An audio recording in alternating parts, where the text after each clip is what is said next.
Hello and greetings from Ayapalanyani in Germany, Anenja Vihara. Wherever you are in this world, may you be blessed and have a good day ahead or a good night. And whenever you tune in,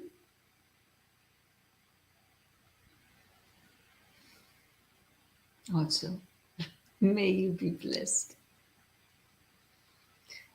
I learned that even later people are watching those videos of the recordings. So I try to think of all of you and send my blessings to all of you. And since it has become a habit for the first few minutes, we just sit and breathe.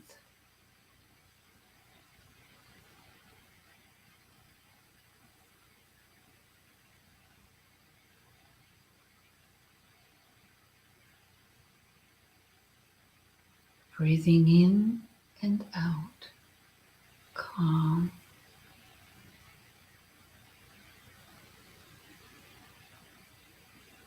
Without any force, without any pressure.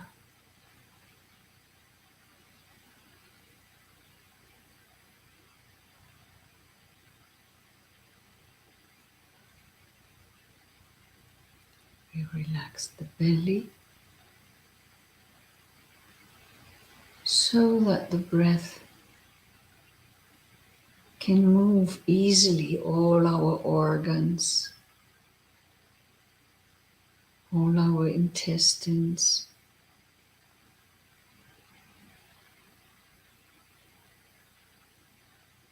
When you are relaxed,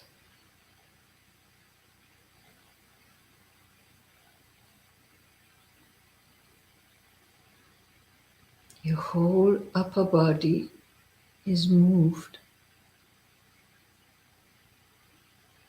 by the incoming breath. The important thing is that you sit upright. Sit upright and not tensed.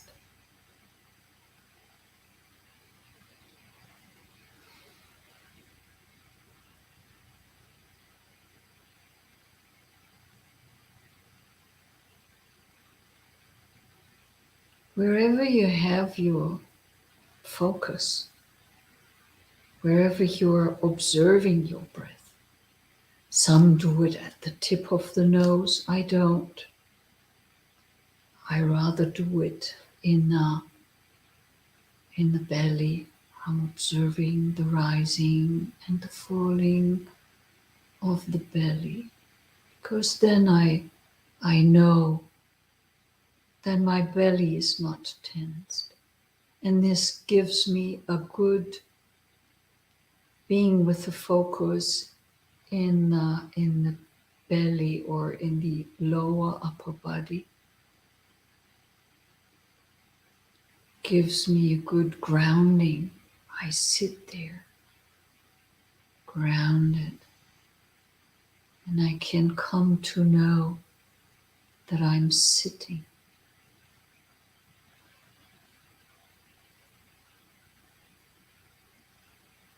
And I'm not regulating, manipulating, holding, controlling anything.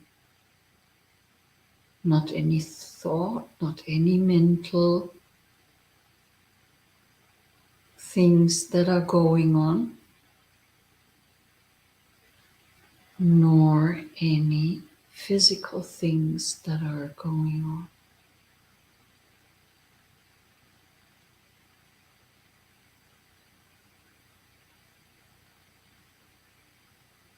Can check that the shoulders are relaxed,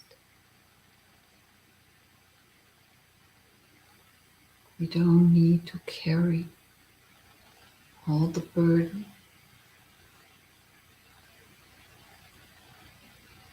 We don't pull our head into the front. We bring it upright.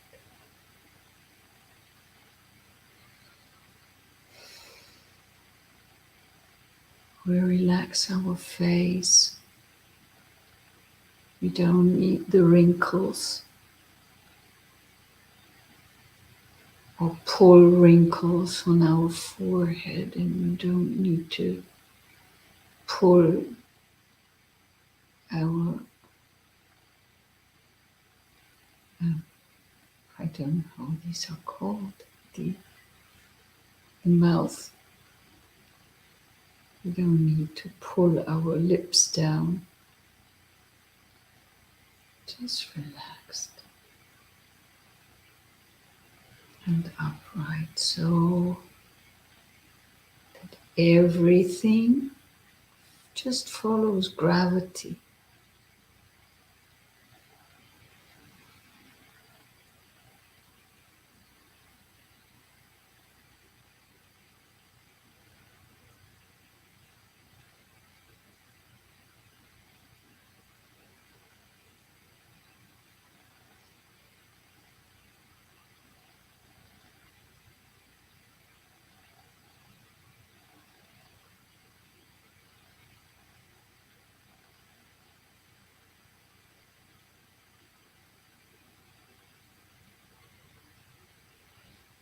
So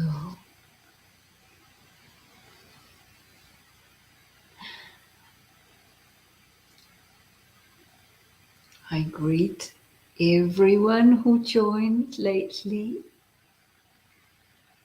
Also, greetings to Chile from Germany. And greetings and blessings to wherever you are. May you be well. Namo tassa bhagavato arahato samma sambuddhassa. Namo tassa bhagavato arahato samma sambuddhassa. Namo tassa bhagavato arahato samma sambuddhassa. Okay, I hope you are ready to listen to the Dhamma. We continue our exploration, our discussion of the shorter series of questions and answers, which is Sutta number 44 in the Majjhima Nikaya. We have discussed a lot of things in this sutta already, and we've been through it really, really in detail. And today we come to the underlying tendencies. The underlying tendencies are something very interesting. That's why we talk about them today. This sutta, just as a short reminder, is a discussion where the householder Visakha asks his former wife, the by then already Arahanta Bhikkhuni Dhammadinna. He is not a monk and not an arahant at that time, but for certain he has a good understanding of the Dhamma. Otherwise he wouldn't be able to ask all those questions. And we have talked about states, meditative states of the highest state possible that a meditator can experience. And so we won't go back there. We have talked about the khandhas. We have talked about feelings. And now it comes to the underlying tendencies.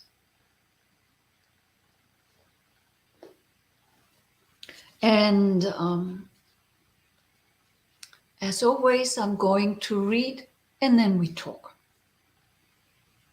Lady, what underlying tendency underlies pleasant feeling? What underlying tendency underlies painful feeling? What underlying tendency underlies neither painful nor pleasant feeling?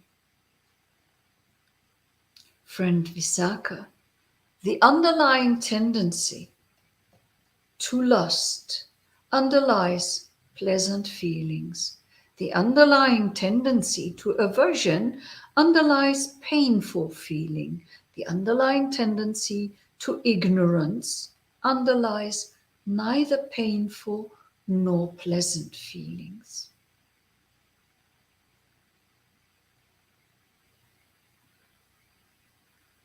So, what are now these underlying tendencies? What is meant here? We have talked about the feelings that are either happy or pleasant in our translation, unpleasant or neither unpleasant nor pleasant, or neither painful nor pleasant is in the translation of Bhikkhu Bodhi. So these, as a reminder, can be triggered mentally, or they can arise because of physical reasons. That is what, the teachers say, and what also Bhikkhuni Dhammadinna said to her former husband. And later in the end of our sutta, the Buddha confirms that he would have answered the questions in the very same way. And that the Bhikkhuni Dhammadinna is very wise. So we can trust that this what Dhammadinna tells Visakha is really correct. It's not something like she pulled out her fingers or something. So the underlying tendencies, asavas, are here in our translation the underlying tendency to lust, underlying tendency to aversion, and underlying tendency to ignorance. There are other translations, and when we follow this translation of Bhikkhu Bodhi, which I do really, really like, but then it would in the Pali be most probably something with lobha, dosa, and moha. That would be no. Raga is correct with lust. So the Pali uses the word raganusayo. So the underlying tendency of lust is a very accurate translation here. The aversion part is the Pali word is padhighanusayo. Padhigha is something that is the opposite, in opposition. So this is what we understand, that there is the tendency to go always against. And this is something very, very common. We all have it. Everybody. When somebody is not, well, say a non-returner, then we have it. There is no no way, not to have it. And the underlying tendency to ignorance is avijja. There, the Pali word is avijja, not moha. So, underlying tendency is, in a sense, that it is something that influences us, that is an influx, if you want to say, that has an outflow, has an outcome, because we are influenced. And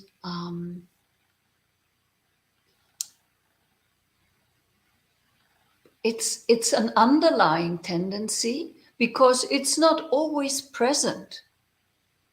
If I have the underlying tendency to aversion, then I'm not always angry and averse. But the chances are that I'm easily prone to aversion. If I have the underlying tendency to lust, that does not mean that I'm always lustful, but that means that it is possible that lust can easily arise. And here, raga, lust, is a general lust. It's not so much only a sexual lust, but is the lust for wanting, is something that a greedy person really has. Always wanting, always grasping for, and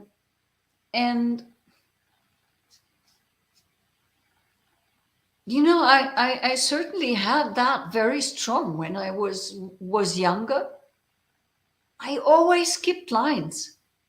They're terrible. Now when I'm ashamed, and I wouldn't do it anymore. But when I was young, I had no shame. I had no fear. I just went ahead in front of the line as if it were a kind of God-given right to me, that I'm in the front of. That is just greed, and that is just this underlying tendency that was working. When I saw a line, I wanted to be in the front. I wanted to have first. So this, I was not always like that. Not, I could be very, very take myself back and so, but this tendency was strong. So in the front. So we all have these things, more or less strong develop. And whatever occurs in our life triggers one of these underlying tendencies. And instead of being there in upekkha, sitting just there or standing just there, taking the things as they are, we let these underlying tendency be at work the whole time. So, and they are floating from one to the other. They are not present always. Not all of them are present at the same time. That's not possible. But the influxes, so our influences that we have to deal with, the objects that are knocking at our sense doors, they have an influence on us. And then we have an outflux. That is kind of the meaning of what is translated here into tendencies, underlying tendencies. And I said asavas in the beginning. That was incorrect. It had to be anusaya. I think I said it wrong. So the tendency to lust would be raganusayo. And the tendency to aversion would be padighanusayo. And the tendency to ignorance would be avijjanusayo. And these tendencies are very, very similar, like lobha, dosa, and moha, greed, hatred, and delusion, which are the roots of all the unwholesome things that we can do in any given moment. But the difference between those is that the influxes or the underlying tendencies are kind of dormant roots, and they find their way. We are like when there is we have leaks in our roof, for example, and the water finds its way. When it's heavily raining, the water finds its way into the rooms of the nuns. And so, because it's floating, and it can find its way. This is the way of the underlying tendency. It will find a way as a reaction on what we have to deal with.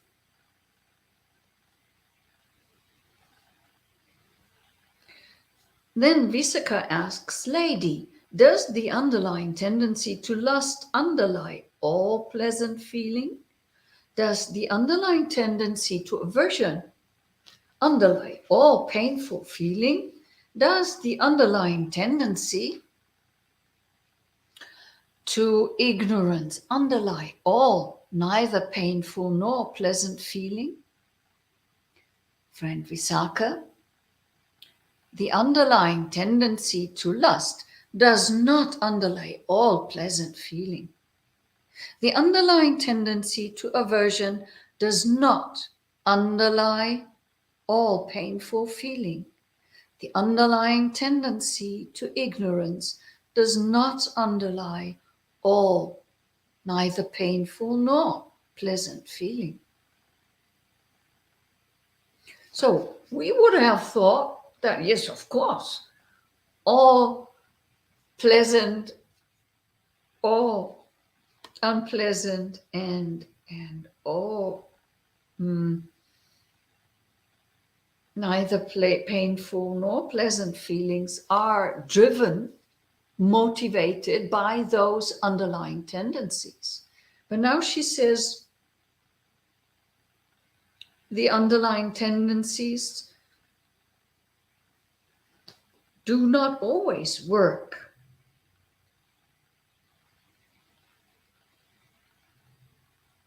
The underlying tendency to lust does not underlie all pleasant feeling. So, and this is why I was a little bit with the word lust in the beginning, because it's such a strong word. But raga also is a strong word, but it includes all joy that we can experience. It can include all the pleasant things. And the reason why she says, she explains it later, but the reason why she says it is because we can experience meditative states and we can strive for meditative states. And then those underlying tendencies are not at work, although we are not rid entirely of them, of those underlying tendencies.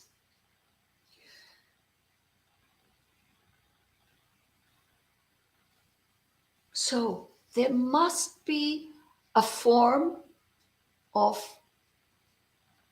raganusaya that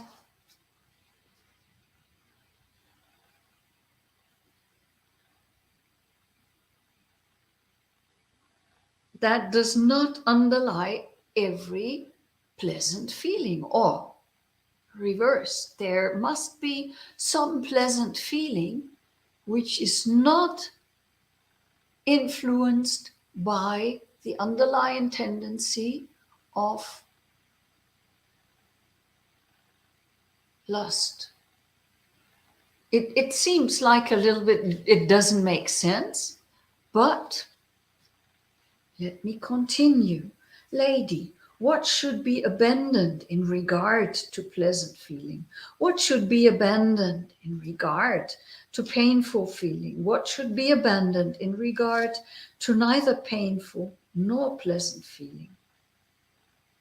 Friend Visakha, the underlying tendency to lust should be abandoned in regard to pleasant feeling.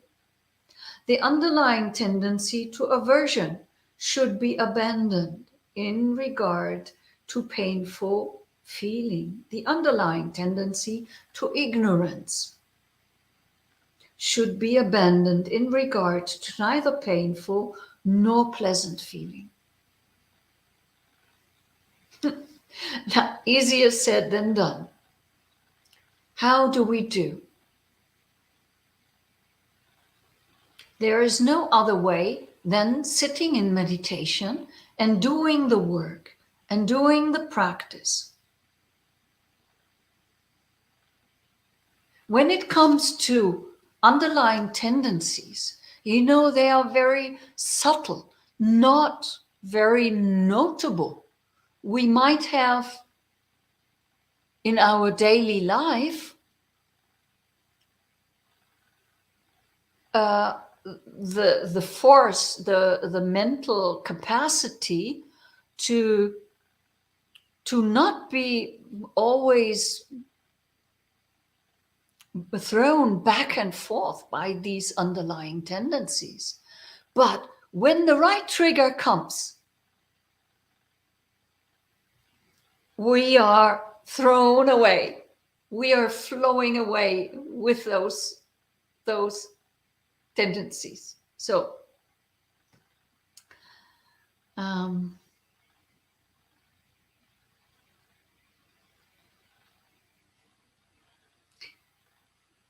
when we practice inside meditation, so when we are practicing to be aware of what is going on every single moment, then we have a real chance to come to understand where our underlying tendencies become strong.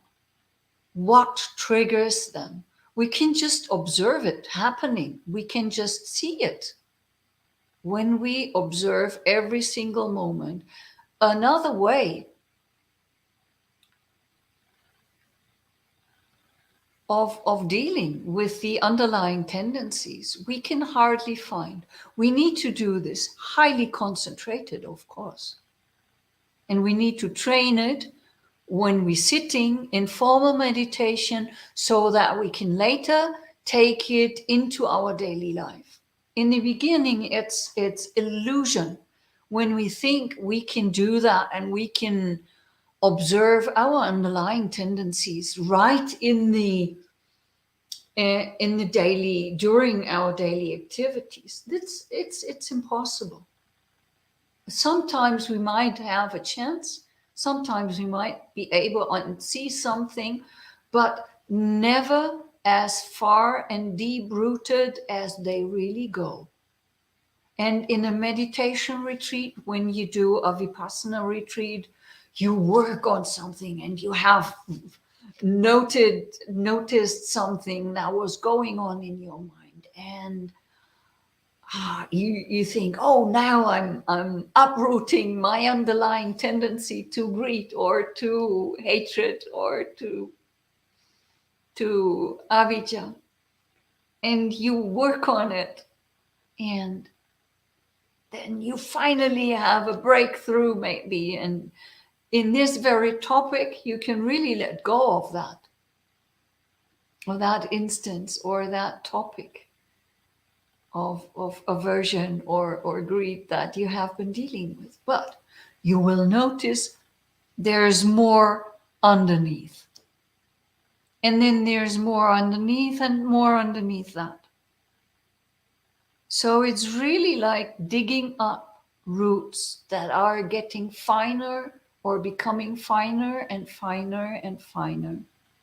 Hardly to see and very, very delicate. So that you can break them apart every moment, and that you can have something big growing out of them in the next moment, because you were not aware.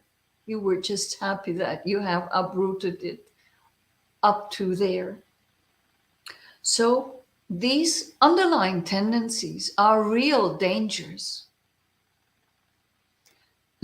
So, to abandon them, yes, I would like to abandon them.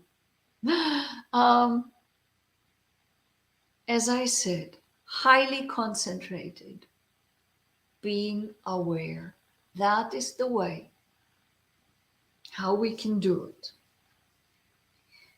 Visakha asks then, lady, does the underlying tendency to lust have to be abandoned in regard to all pleasant feelings? Does the underlying tendency to aversion have to be abandoned in regard to all painful feeling? Does the underlying tendency to ignorance have to be abandoned in regard to all neither painful nor pleasant feeling?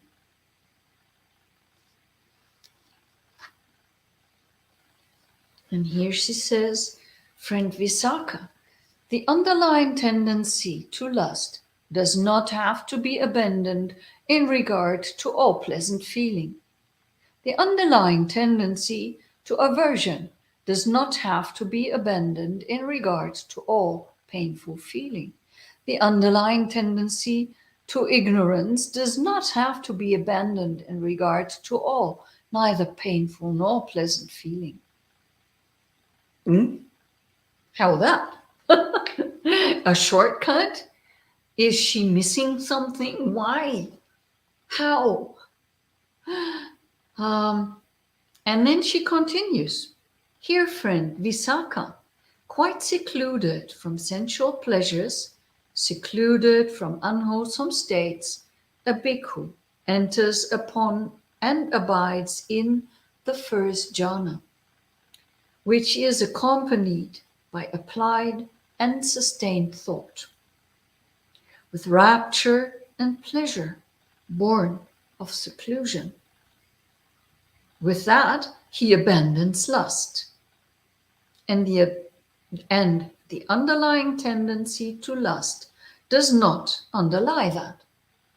So here she talks that you can go just into the first jhana, and there you experience sukha, vedana, so a pleasant feeling.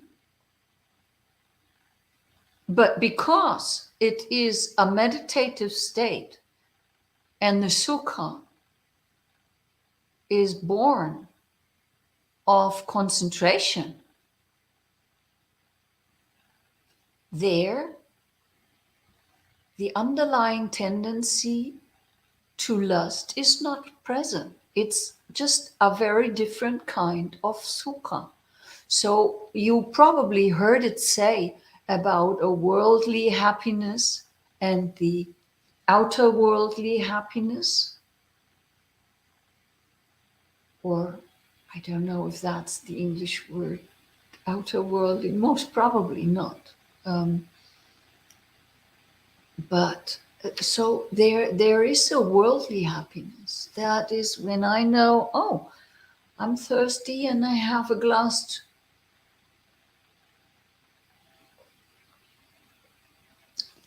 and then I can be satisfied. I can be happy somewhat. When my wishes are fulfilled, I can be happy somewhat, to some extent. But this happiness, this sukha vedana that one can experience in the meditation, in the first jhana, that is a whole different story. That has nothing to do with underlying tendencies. That has nothing to do with the normal worldly satisfaction of pleasures. And we could construct a case where I don't know, somebody is so unhappy that they think of suicide, but then they start to meditate and happen because they focus, they have a good concentration, and they happen to come into the a jhana. Then, despite all the sadness and even thoughts of destroying life, there would arise a happiness that is not from this world, not arisen from worldly affairs. So in this regard, there are, in that moment, when we are really practicing meditation, there are no underlying tendencies to lust. Here, a bhikkhu considers thus: when shall I enter upon and abide in that base that the noble ones now enter upon and abide in? In one who thus generates a longing for the supreme liberations, grief arises with that longing as condition. With that, he abandons aversion, and the underlying tendency to aversion does not underlie that. So you most probably have heard of that spiritual anguish or disappointment that you are feeling like sitting under a glass roof and you see where it could go, but you feel so trapped and are not able to get anywhere. You're just not getting there. You know, it must be somewhere. I'm talking of a glass ceiling, so I'm looking up, but it can be a glass door right in front of you, or something that blocks you anywhere. As an example, this is just an example, you know.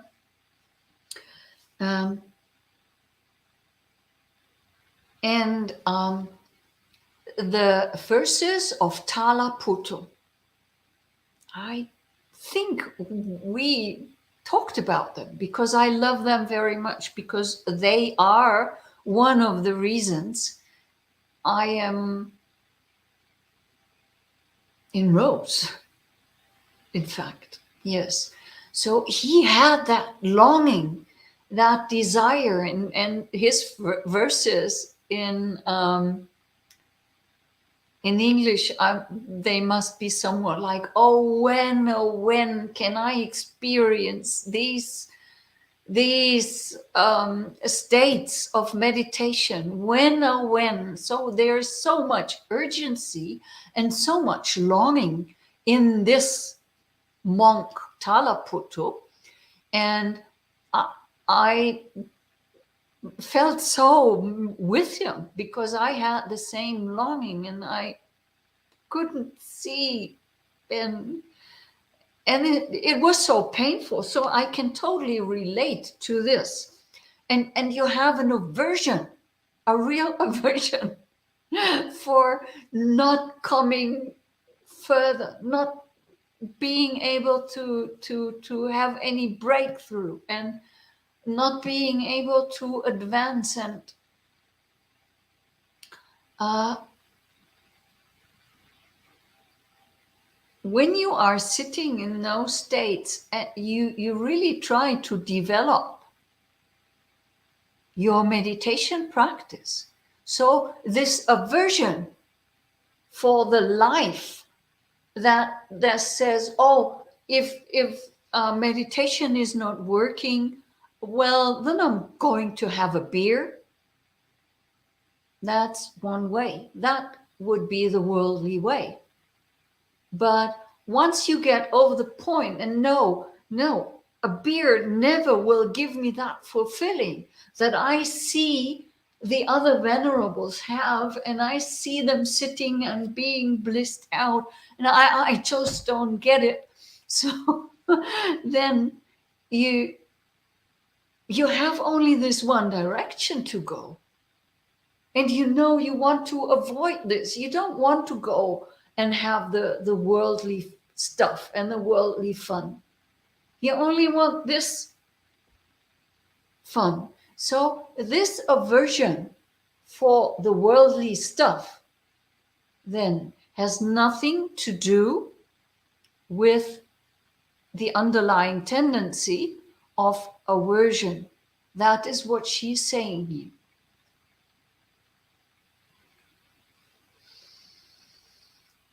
And she continues here, with the abandoning of pleasure and pain, and with the previous disappearance of joy and grief, a bhikkhu enters upon and abides in the fourth jhana, which has neither pain nor pleasure, and the purity of mindfulness due to equanimity. With that, he abandons ignorance, and the underlying tendency to ignorance does not underlie that. So she says, when you have been in that second state of mind, you have been in the first jhana, so, and I want to be in those blissful states like the others. And then you strive, and if you sit your bum bloody, you don't care, you just sit there. Because you need to experience this. And then there's a lot of pain, and then there will be a lot of Mara's armies, hunger, thirst, itching, pain, cold, heat, whatsoever triggers us. And we can then, the Buddha, remember how the Buddha was sitting there, and Mara's army or Mara's armies came and threatened him, but he just sat there and just let them be. And he ignored them. He did not run away screaming. He did not give into Mara's daughters and all the thought, oh, I could be such a good king and so generous and so on, and I could just live a happy, comfortable life. So he didn't give in to that. He ignored those things. But this ignoring was not because of the underlying tendency of ignorance. This was necessary to ignore. So this is kind of a form of ignoring, so that you finally know all the things around you. Calm down, seize down. And I would call that, and I think I said that already, I would call that like you sit as if in the eye of the hurricane. Everything is swirling around you, and you just sit there, and it is still. There is nothing, no movement, just stillness. And as soon as you would just the tip of the finger touch into the swirling of the whirlwind around you, then you would be lost and get pulled away with the whirlwind. So you just remain calm and silent in the center.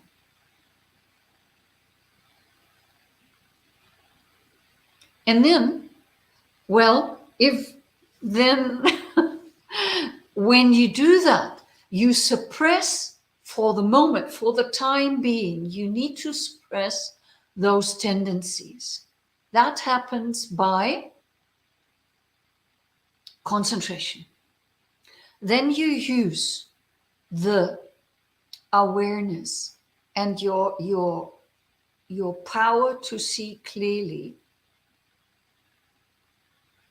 how the things are, to really get rid of the underlying tendencies. So you go into it with the underlying tendencies working, but you try to suppress them and even if it's for a minute, that already helps. In that situation where the underlying tendencies are suppressing, those are suppressed, and you don't have greed, hatred, and delusion, or you don't have the 5 hindrances at work, in that very moment, you can really start doing this, what is explained here. You could, or we could. So there is a comment or a question. Let me check. Dear Venerable Aya, would the intellectual acceptance of sankharas being impermanent and dukkha and dhammas being not self help in lessening the underlying tendency? To a little extent, maybe yes. I was just this Sunday talking about the arising of wisdom, and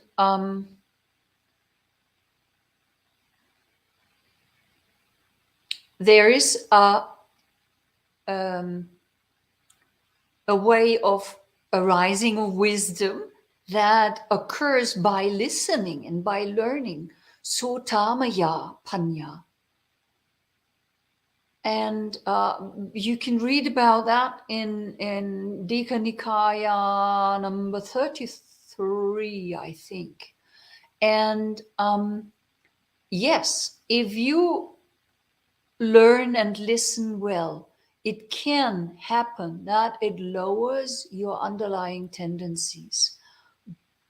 And that wisdom arises to some extent. Wisdom arising would mean that you are capable to understand and manage not to let arise, to understand how the underlying tendencies or your defilements arise, and you would understand how not to have them arise. So that would do something with the underlying tendencies. That would help lessening them. But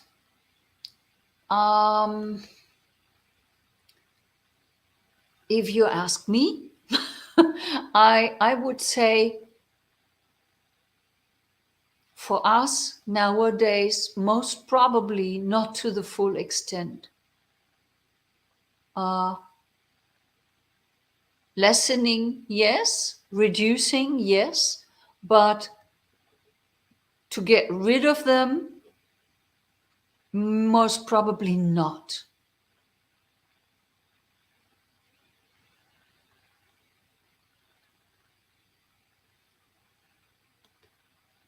M is an interesting question. Dear Aya, do you have any experience with the meditation technique he developed from the Satipatthana Sutta? Is it okay to practice just Satipatthana without Anapanasati? Thanks. Well, if you ask me, and you did, yes, I do have experience to some extent with the technique of the Satipatthana Sutta.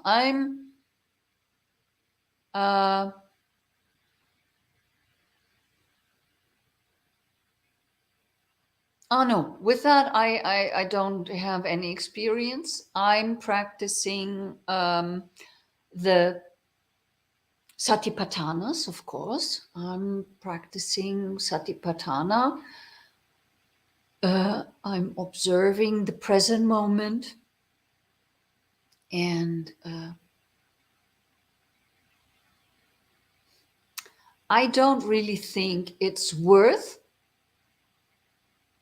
to exclude Anapanasati, because Anapanasati, the Buddha says, is of great fruit, is of great benefit. That means you can become enlightened by Anapanasati.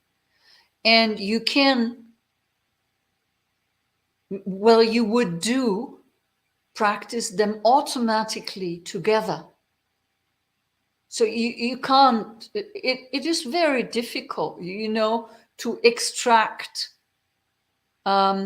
Satipatthana and Anapanasati. If you read both suttas, you will understand how intertwined, how linked and working together they are.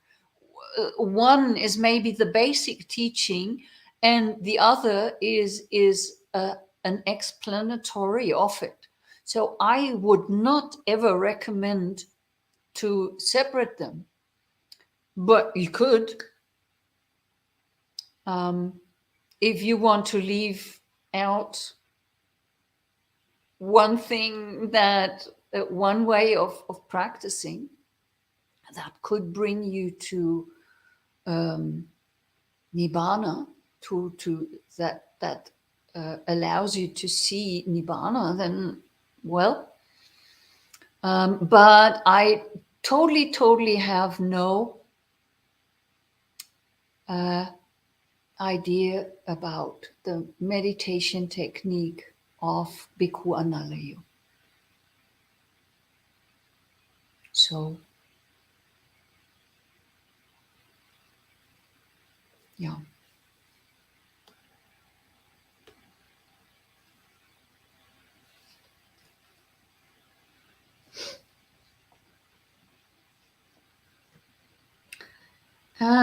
As there are,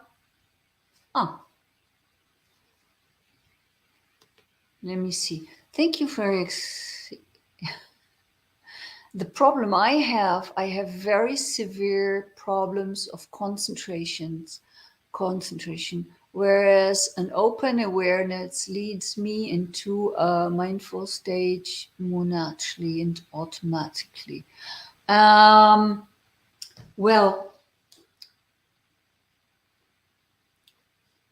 this is not the time and place maybe to debate individual practice, because I don't know you, and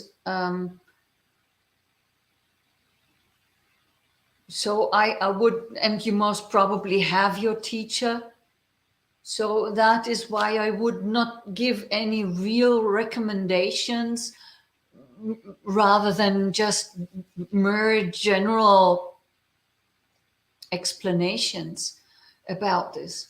And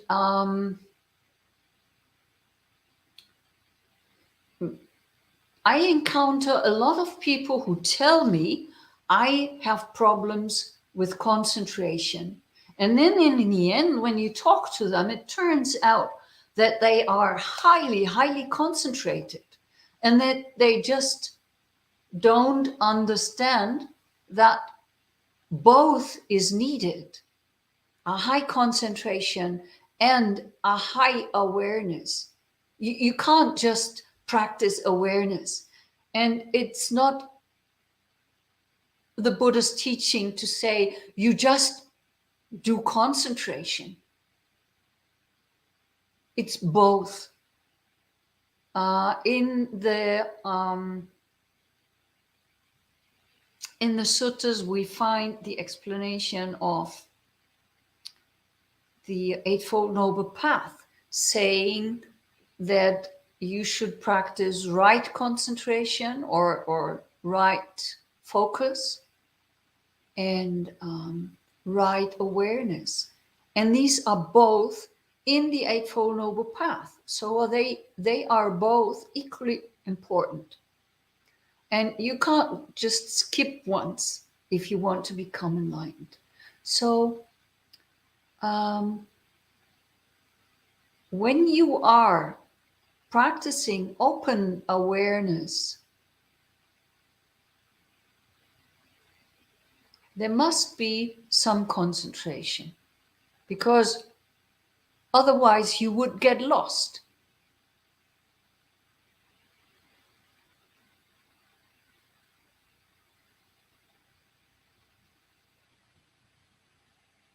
If you have an open awareness, say there is a bubble of open awareness, like a bubble large as the universe, if you wish. But take this bubble of awareness. There still is that one pointed focus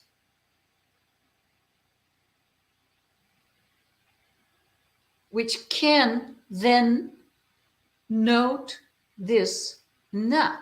So I most probably think if you are able to practice open awareness, there might be already some concentration.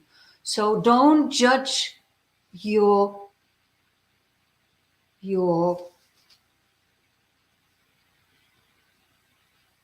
meditation practice and say it's no good. Yes, my concentration is often focused on my feelings, defilements, etc. Just the satipatthanas, not the breath. Well, that doesn't matter. The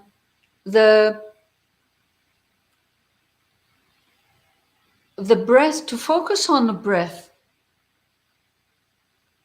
is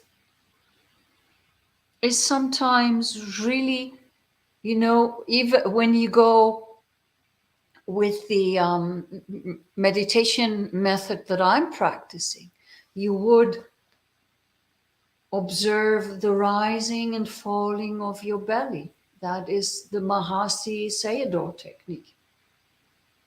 But I was a Zen practitioner for a long time.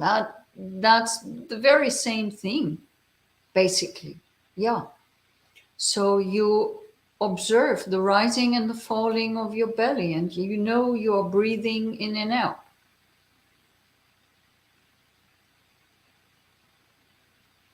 That is a very good beginning, and that is a very good anchor. But you don't need to be aware of it all of the time.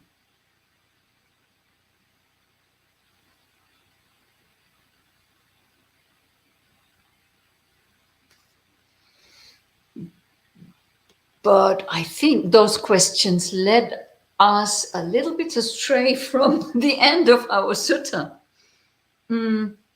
Well, time is up.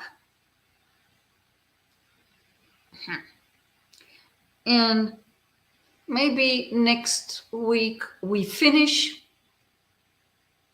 M.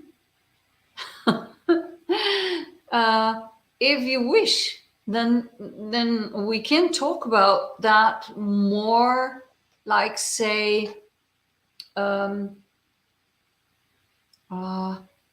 maybe we can just arrange for next week, because next week I don't need to talk about